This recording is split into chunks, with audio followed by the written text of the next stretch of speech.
আমাদের অভিভাবক বঙ্গবন্ধু কন্যা মাননীয় প্রধানমন্ত্রী শেখ হাসিনার নেতৃত্বে বিভিন্ন খাতে আমরা অসামান্য অগ্রগতি সাধন করেছি।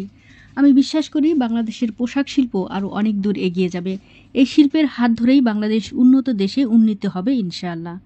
আজ আন্তর্জাতিক কনভেনশন সিটি বসুন্ধরা আইসিসিবি ঢাকার ১৬তম বাংলাদেশ ডেনিম এক্সপোর সমাপনী অনুষ্ঠানে প্রধান অতিথির বক্তব্যে বস্ত্র ও পাটমন্ত্রী জাহাঙ্গীর কবির নানক একথা বলেন।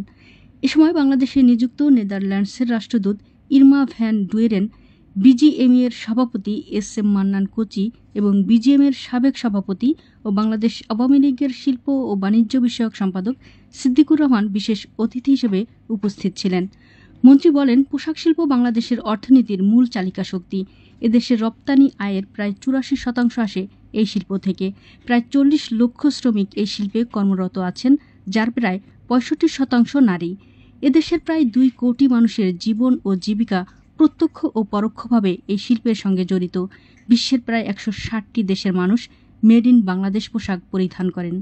নিউজ ডেস্ক, সুমনা, ভোরের আকাশ।